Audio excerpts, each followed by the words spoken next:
오늘 설교 본문은 예수님의 이 모든 것을 깨달았느냐라는 제자들에게 질문하시는 내용으로 시작합니다. 예수님은 마태복음 13장에서 7개의 비유로 말씀하셨습니다. 이 모든 것을 말씀하신 후에 제자들에게 너희가 이 모든 것을 깨달았느냐 이렇게 물으십니다. 주부에 보면 화면에도 나오는데 예수님께서 말씀하신 7개의 비유가 나옵니다. 땅에 떨어진 씨 뿌리는 비유죠. 그 다음에는 밭에는 알곡과 가라지가 있고 구분하기 힘드므로 추수 때까지 그대로 놓아둡니다. 그 다음에 겨자씨는 가장 작은데 또 가장 큰 나무가 되어 많은 새와 여러 가지가 깃들게 합니다. 그 다음에 천국은 또 가루 서말 속에 들어간 작은 누룩과 같은데 모두 부풀게 합니다. 그 다음 천국은 밭에 감추인 보화와 값진 진주와 같아서 이것을 가치를 아는 자는 자기의 소유를 다 팔아 밭을 사고 이 진주를 삽니다. 또 천국은 바다에 친 그물과 같아서 이 그물을 거두어서 좋은 것과 나쁜 것을 구분합니다. 예수님은 제자들에게 천국에 관한 이 비유의 말씀들을 모두 깨달았느냐고 물으셨습니다. 그러자 제자들은 그러하오이다 라고 대답했습니다.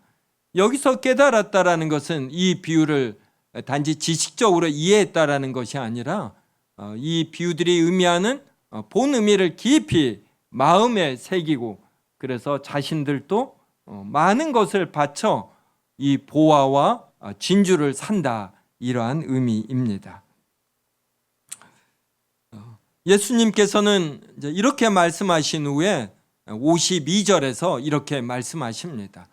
천국이 밭에 감추인 보화와 값진 진주와 같으므로 그러므로 천국의 제자된 서기관마다 마치 새 것과 옛 것을 그 곳간에서 내오는 집주인과 같으니라. 네.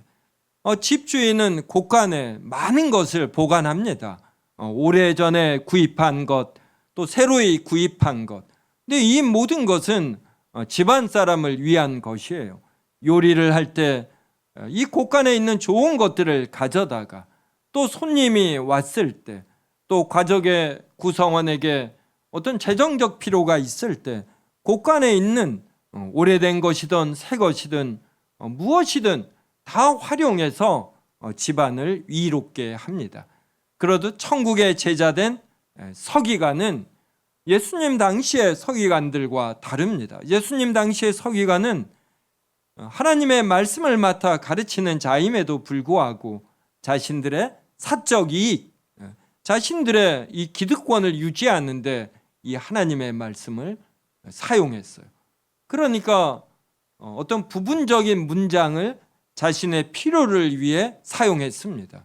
그런데 천국에 참된 제자가 되는 서기관들은, 그러니까 예수님의 제자들은 자신들이 가진 이 말씀 모든 것을 활용해서 사람들에게 가르치는 자이다.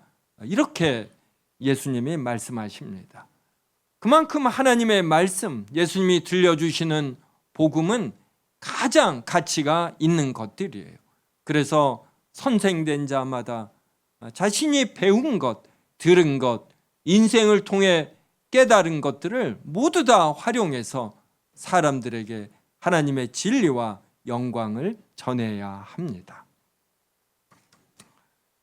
저도 목사로서 그런 사람이 되려고 노력합니다. 제가 신학교에서 배운 것, 책을 읽으며 습득한 것, 연구하며 깨달은 것, 또 오랜 목회 경험을 통해 삶으로 배운 것, 이 모든 것을 동원해 하나님의 말씀을 가르치려고 합니다. 왜 그러냐면 하나님의 말씀이 진리이고 우리 인생에서 가장 가치가 있기 때문에 이것저것 다 활용해서 가르치려고 합니다.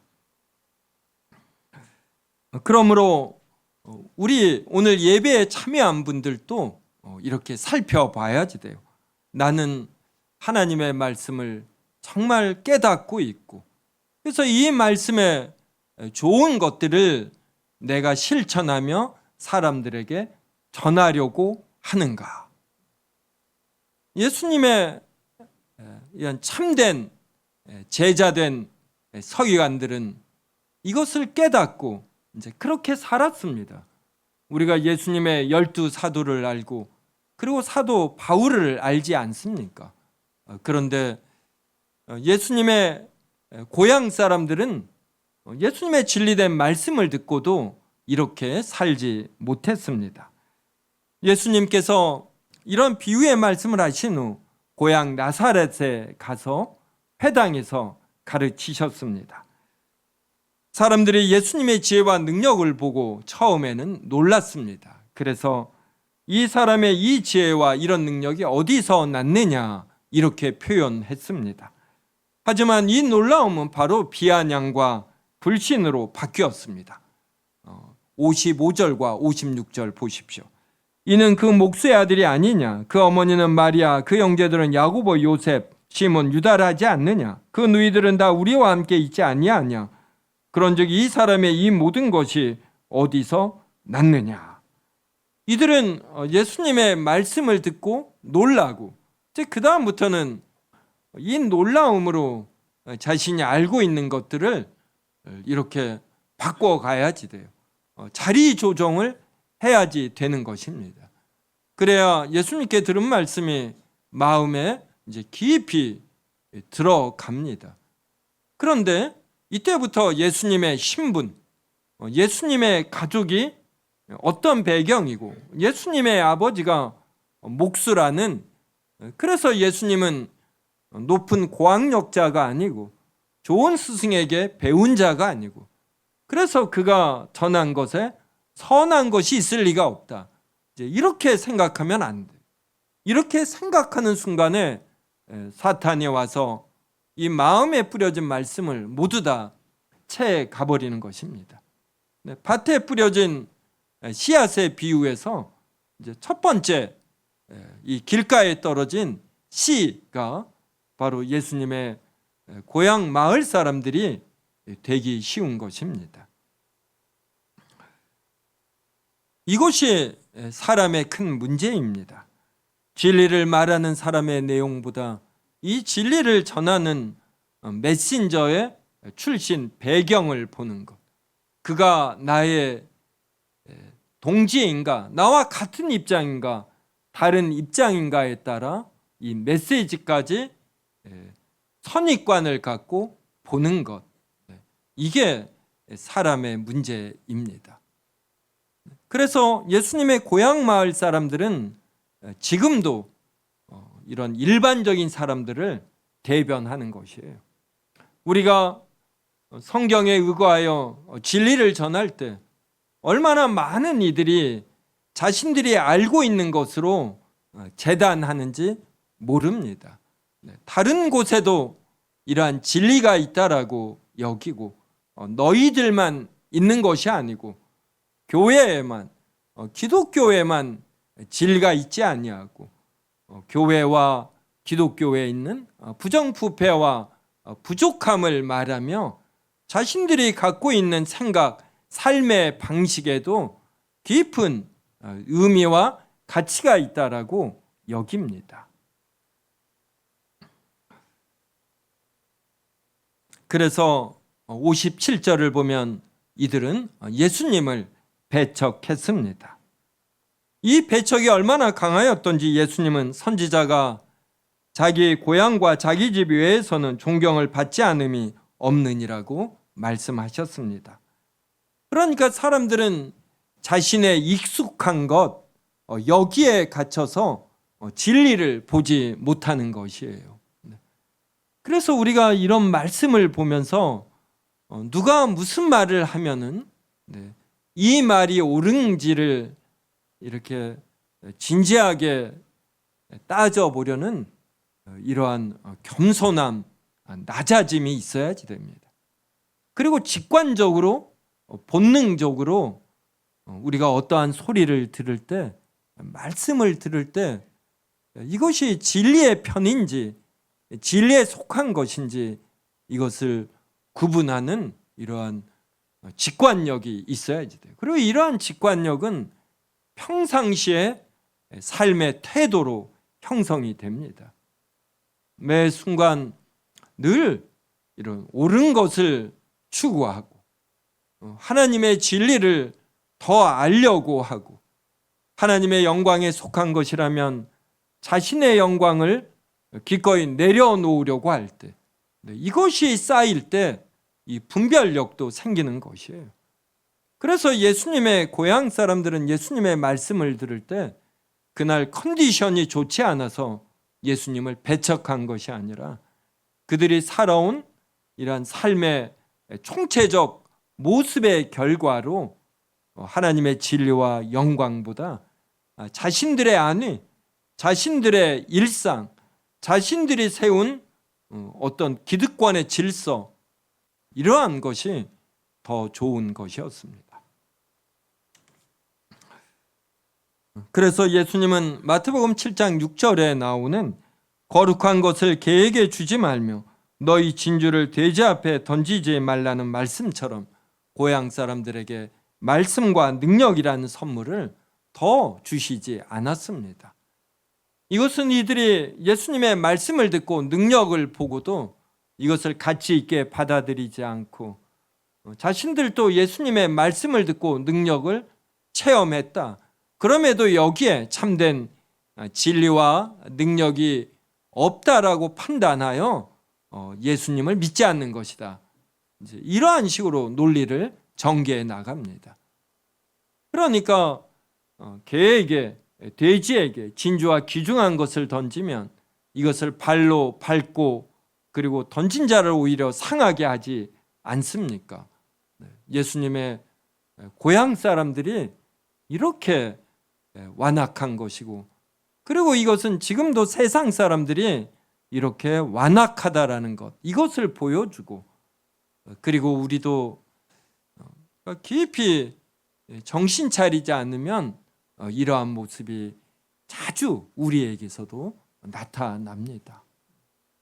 그래서 우리는 예수님의 고향 사람들처럼 나의 익숙함에 빠져 더 진리가 되는 것, 이것을 배척하지 않는지, 대부분은 배척하지 않더라도 어느 중요한 일들에 대해서 배척하지 않는지 이렇게 살펴야 합니다.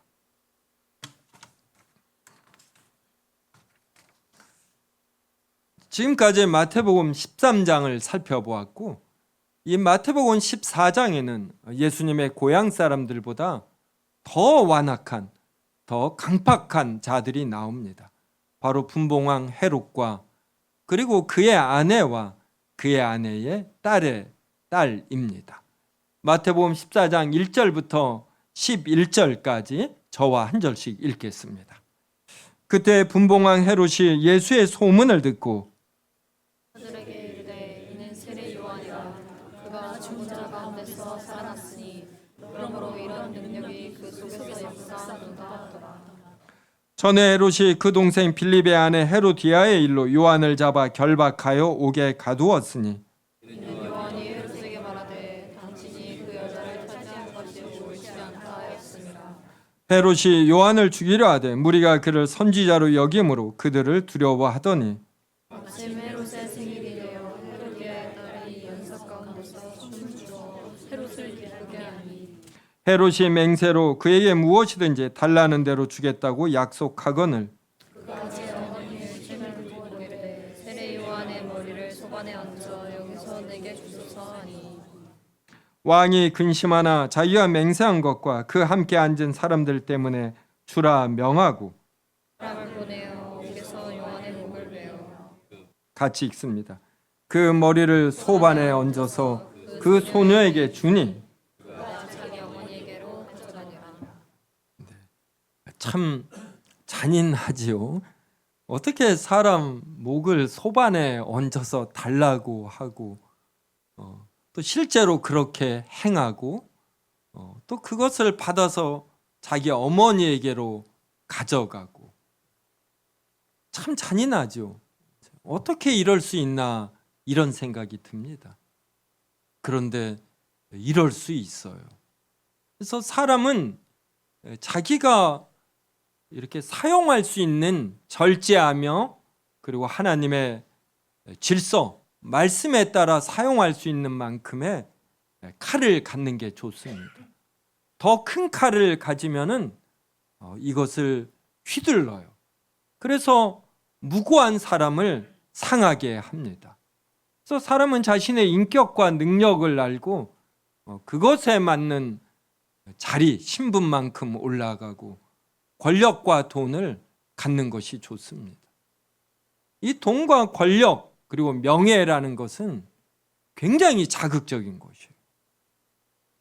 제가 참 온순하고 겸손한 사람, 젊어서 이런 분들을 경험해서 압니다. 그래서 제가 참 좋아합니다. 그런데 이런 분들이 돈이 많아지고 권력이 생기고 신분이 높아질 때 전혀 생각지 않은 모습이 나옵니다. 왜 그러냐면 이 사람의 마음 속에 이 부패한 잔재가 남아 있어요. 그러니까 일부만 그런 것이 아니라 많은 사람들이 그러기가 쉽습니다. 그래서 하나님의 진리된 말씀을 놓칠 때 하나님의 영광이 아니라 자신의 영광을 더 추구할 때, 이 자신의 영광을 추구하고 싶은 마음일 때 이제 그때 깊이 긴장하며 또 기도도 하고, 그래도 절제가 안 되면 금식을 하고 그래야지 됩니다. 근데 그러지 않으면 무섭게 변합니다. 참 순한 사람인데 아니 이런 면이 있어서 이렇게 놀라게 됩니다. 신자가 이러할진데 불신자들은 더 심한 것이죠. 캄보디아 같은 데서 얼마나 많은 수백만의 사람들이 인종학살처럼 이 독재자가 죽이지 않았습니까? 이렇게 사람들이 무서운 것이에요. 그래서 예수님의 고향 사람들은 진리를 깨닫지 못하자 하나님의 진리를 이렇게 가볍게 여겼어요. 자신들이 익숙한 기존 질서, 가치관 이렇게 살았습니다. 근데 이 사람들이 더 악독해지면, 그래서 하나님의 말씀을 들어도 세상의 염려와 재산의 유혹, 권력의 유혹에 빠지면 이렇게 분봉왕 헤롯처럼 되는 것입니다. 이 헤롯 왕이 자신의 권력을 갖고 동생의 아내와 결혼했어요. 세례 요한은 어떤 분봉왕의 정치적인 결정, 이러한 것들에 시비 걸지 않았어요. 로마 제국을 향하여 이념적 정치적 투쟁을 하지 않았습니다. 하나님의 말씀에 어긋나는, 십계명에 어긋나는 이런 대표적인 내용으로 헤롯 왕을 책망했습니다. 그러면 그때 들어야지 돼요. 세례 요한이 싫더라도 헤롯 왕은 들었어야 합니다. 그러면 그의 삶은 바뀌는 것이에요.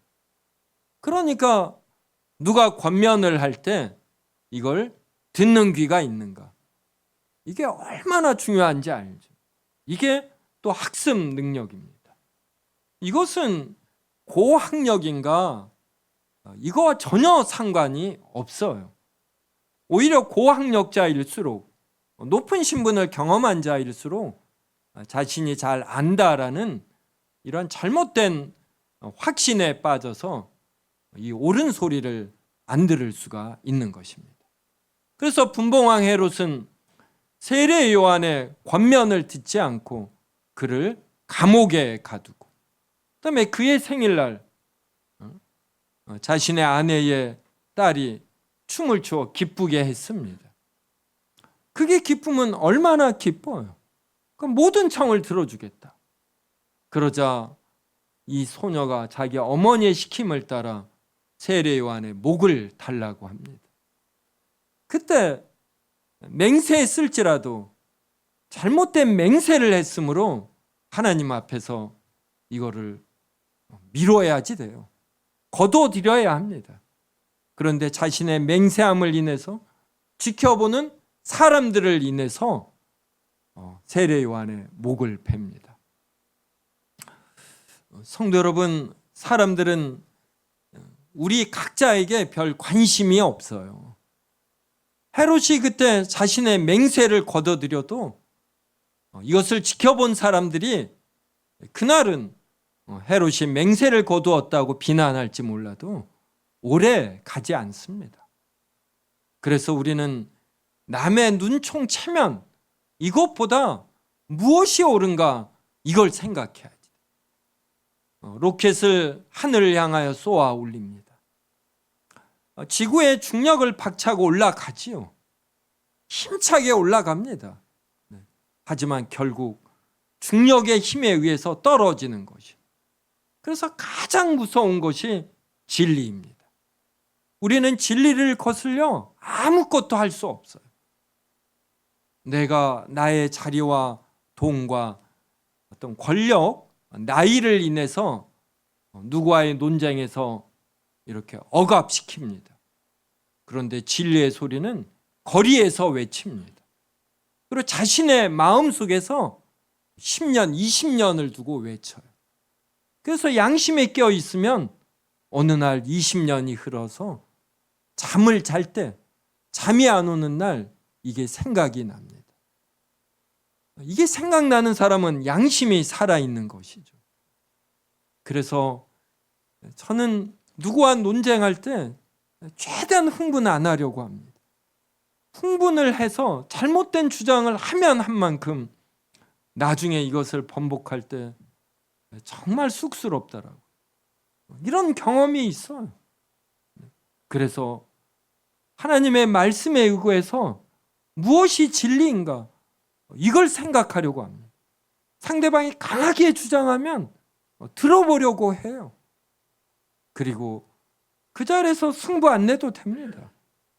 진리가 외치는데 진리 편에 서는 것이 중요하지 우리의 감정, 나의 익숙함 여기에 매달리는 거 이거 전혀 중요하지 않아요. 그래서 참된 신자는 항상 하나님을 독대합니다. 하나님 앞에서 무엇이 옳은가 이 생각을 하는 자예요. 그래서 신자는 굉장히 현실적입니다. 무엇이 팩트인가? 다수결, 다수의 문화 이것보다 무엇이 진리인가? 이것만을 보는 것이에요. 이것을 지혜 있게 덕 있게 펼쳐가는 자. 이게 신자의 태도입니다. 헤롯은 하나님의 진리보다 권력을 더 사랑했고 그리고 자신의 감정을 더 사랑했어요. 이게 조금만 신분이 높아져도 그러니까 조금의 권력을 가진 갑이 되어도 이것을 실천하고 싶은 이걸 부리고 싶은 게 이게 인간이에요. 헤롯은 자신의 마음을 통제하지 못해 나중에 이 분봉왕 자리에서 권력을 잃어버립니다. 그래서 비참한 삶을 맞이하게 됩니다. 그러므로 우리는 나는 저런 사람이 아니다 이렇게 자신할 것이 아니라 내 마음속에는 무엇이 들어있는가 지금 한번 살펴보셔요. 그리고 내가 내 자리 때문에 내 흥분된 감정 때문에 상대방이 옳음에도 불구하고 뭉개버린 이러한 것이 있지는 않은지 또 새삼스럽게 사과할 필요는 없겠지만 최소한 하나님 앞에 부끄러워해야지 되고 이것을 부끄러워하는 거 이게 학습 능력입니다. 이러한 분은 같은 실수 범하지 않으려고 하는 것이에요. 그럴 때 우리 얼굴 근육에 어느 미세한 부분이 올바로 형성이 됩니다. 그래서 골방에서 하나님을 만나 기도하는 사람은 이 얼굴이 나이가 들수록 이 올바름에 맞는 근육들이 있는지 이렇게 어떤 호연지기, 진취적 기상, 당당함 이러한 것이 묻어나오는 얼굴로, 태도로 바뀝니다. 이게 신자의 품격이에요. 우리가 신앙생활을 하는 이유 중에 아주 큰 이유가 됩니다. 오늘 본문 그리고 마태복음 14장 1절부터 11절을 통해 우리는 세 부류의 사람을 살펴보았습니다. 첫째는 깨닫는 제자들입니다. 예수님의 말씀을 듣고 천국의 가치를 깨닫자 이들은 많은 것을 버리고 예수님을 따랐어. 12사도, 12사도에 속한 제자들. 그래서 이 초대교회를 이룬 이들 얼마나 영광스럽습니까? 이들이 좋은 땅에 뿌려진 씨에 속합니다. 알곡입니다. 100배, 60배, 30배의 결실을 거둔 이들입니다. 이러한 결실만 영원히 남습니다. 나머지 것들은 우리가 죽을 때 같이 죽어 없어져 가는 이러한 사소한 것들에 지나지 않습니다. 둘째는 예수님의 고향 사람들입니다. 이들은 예수님에 관한 말씀을 듣고 놀라기도 했습니다. 그런데 자신들의 편한 것, 일상, 자신들의 기존 질서 이러한 걸 버리지 않았습니다. 우리가 저 사람을 아는데, 예수의 집 가문을 아는데, 예수 아버지의 목수라는 직업을 아는데 어찌 예수에게서 선한 것이 나오겠느냐. 그래서 예수님이 지니신 진리와 능력까지도 묻어버리는 거예요. 이게 지금 이 세상을 살아가는 대다수의 소시민들의 삶의 태도입니다. 진리를 들어서 일순간 어떤 통찰을 얻어도 이것으로 자신의 나머지를 재조정하는 것이 아니라 이미 익숙한 것들 속에 이 통찰은 사라져 버리는 것이죠. 이것은 오늘 우리에게도 중요한 통찰을 줍니다. 오랫동안 교회에 다녔다고 해서 자동으로 하나님의 말씀을 깨닫는 것은 아닙니다. 그냥 앉아 있을 수 있는 것이에요. 하나님께 예배드렸다는 것으로 위안을 삼고 하나님께서 기뻐하시리라 여기고 들은 진리의 말씀과 상관없이 여전히 나의 익숙한 삶의 패턴으로 살아갈 수 있습니다. 셋째는 헤롯과 같은 사람들입니다. 얼마나 잔인한지 모릅니다. 자신의 이익, 욕망, 감정을 위해서라면 사람을 죽이는 일도 서슴지 않습니다. 사람의 목숨보다 자신의 상한 감정의 회복, 자존심, 그리고 자신의 어떤 경제적 이익, 권력의 이익, 이것이 더 중요해집니다. 이제 그때부터는 무서운 동물, 무서운 폭력자가 되어버립니다. 이들이야말로 하나님의 말씀을 듣고도 깨닫지 못하여 그 말씀을 사탄 마귀에게 빼앗기는 자, 길가에 뿌려진 씨앗입니다. 헤롯 왕이 세례 요한의 말씀을 들을 때 그가 선지자인 줄 알고 불편하면서도 그를 죽이지 않았어요. 그런데 여기까지입니다. 그리고는 자신의 욕망, 권력에 대한 욕구, 마음에 드는 여자라면 동생의 아내라도 취하고야 맞는 그 집요함, 이것을 인해서 그는 바닷가에 친 그물처럼 나쁜 것에 해당돼요. 이제 지옥불에 던져 그 큰 고통을 맛보게 됩니다. 성도 여러분, 우리는 이 세 부류를 다른 사람들에게 적용해서는 안 됩니다. 저 성도는 예수님의 고향 사람들과 같고 저 사람은 헤롯과 같고, 또 이러한 적용을 내가 아는 주변 사람들에게 적용하기 이전에 자기에게 적용해야지 돼요. 그러면 이렇게 하지 않으면 다른 사람의 요 티는 봅니다. 그리고 자기에게 있는 들보는 보지 못해요. 이게 들보가 굉장히 크지 않습니까? 그러니까 자신을 면밀히 관찰하지 않으면 이렇게 들보와 같은 큰 실수를 범할 수 있다. 그 큰 실수를 범하면서도 자신이 잘못된 것을 보지 못한다. 이게 그 뜻이지 않습니까? 그래서 우리는 자신이 늘 틀릴 수 있다. 이 생각을 가져야지. 이 생각만 가져도 학습 능력이 있습니다. 성도 여러분, 제가 가끔 말해요. 인터넷에서 즐겨찾기, 이게 10년 전과 지금 별로 바뀌지 않았다.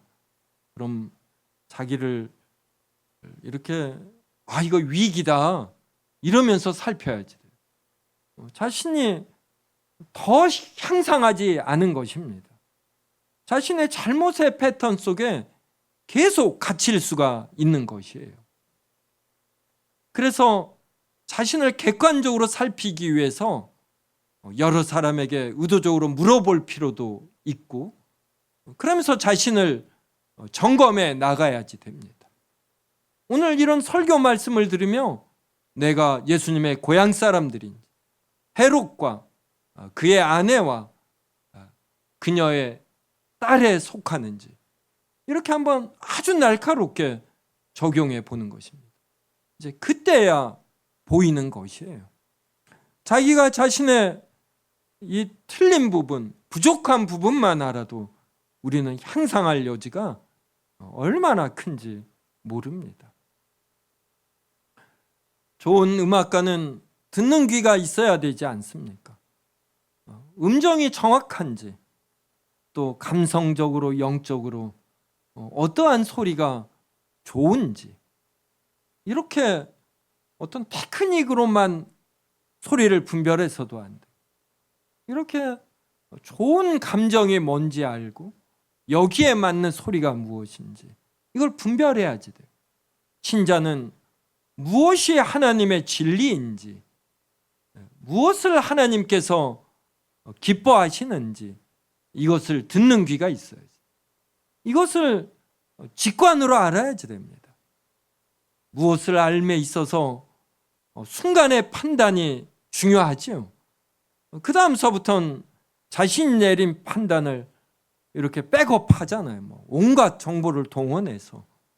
그래서 평상시에 하나님과 깊이 교제하면서 이 영적 감각이 살아 있어야지 됩니다. 그래서 우리가 많은 경우를 우리가 접해요. 그때마다 우리가 판단을 내립니다. 이 판단들이 올바르려면 골방에서 하나님께 기도해야지 돼요. 잠을 자며 여러 생각을 할 때 자기가 중심이 되는 것이 아니라 하나님이 중심이 되는 거예요. 우리가 긴장하지 않고 생각할 때 보통 멍 때린다 그러는데, 그때 여러분 무엇이 중심입니까? 하나님이 중심입니까? 아니면 자신의 사적 감정, 누군가에게 상한 감정, 이러한 것들이 중심입니까? 우리는 평상시에 늘 하나님의 진리, 하나님의 영광, 이걸 생각해야지. 우리가 그렇게 살아갈 때 하나님은 우리에게 필요한 바를 더하신다고 했습니다. 너희는 먼저 그의 나라와 그의 의를 구하라. 그리하면 이 모든 것을 더하시리라. 바로 이 말씀이 마태복음 6장에 나오죠. 이것이 완전히 성립되게 하기 위해서 예수님은 마태복음 13장에서 7가지의 비유를 들려주시고, 그리고 우리의 죄를 짊어지고 십자가에 죽으시는 거예요. 그래서 이 세상이 작동되게 하시는 것입니다. 우리가 하나님의 나라와 의를 먼저 구할 때 우리에게 필요한 바가 왜 더해집니까? 성도 여러분, 이틀 전인가 입추였지요. 꼭 입추라서 그런진 몰라도 벌써 이틀 전과 오늘이 약간 좀 달라요. 기후가 태풍의 영향일 수 있죠. 근데 분명한 것은 3개월 후에 2개월 후에 가을이 오고 또 겨울이 옵니다. 나무들 벌써 틀려요. 우리 화단만 봐도 풀들이 벌써 이렇게 말라갑니다. 이게 땅속 깊숙이에 있는 뿌리가 이 온도를 감지해내는 것이에요. 깊은 곳에서는 이미 가을이 이렇게 시작이 되는 것입니다. 이렇게 우리는 밖에 드러난 현상이 아니라 그 안에 들어있는 작동되는 원리, 이런 걸 보아야지 돼요. 그래서 기독교인이 된다라는 것은 가장 현실적이 된다. 먼 원인을 보면서까지. 저는 굉장히 현실주의자입니다. 팩트를 보고 최대한 실수하지 않으려고 귀납법적 판단 오류, 몇 개가 이러하니 저러하리라는 이런 실수 범하지 않으려고 굉장히 신중하고, 그래서 성경 말씀을 의지합니다. 하나님의 진리처럼 우리의 현실을 가장 정확하게 해석해 주는 것이 없는 것이에요. 성도 여러분, 절대로 예수님의 고향 사람들, 분봉왕 헤롯과 그의 아내와 그녀의 딸과 같은 이들이 되지 말고 예수님의 참된 제자된 서기관들이 되시어 인생을 살수록 100배, 60배, 30배 풍성한 열매를 거두시고 여러분의 삶을 통하여 다른 사람들에게 좋은 통찰을 주시고, 그러할 때 이것이 예수 그리스도의 재림 때 우리가 하나님 앞에 내놓을 우리의 자랑거리예요. 이것만이 우리의 면류가 아니고 우리가 죽을 때 이 천국에 가져가는 이 보이지 않는 영적 열매입니다. 이러한 열매를 이번 한 주도 덮겠죠. 이러한 열매들 생각하며 하나님을 골방에서 만나 기도하고 말씀을 묵상하고, 그러면 이 여름 날만하고 또 우리의 삶이 얼마나 살만한 것인지 모릅니다. 이러한 기쁨, 이러한 희열을 누리는 또 한 주가 되기를 주님의 이름으로 축원합니다.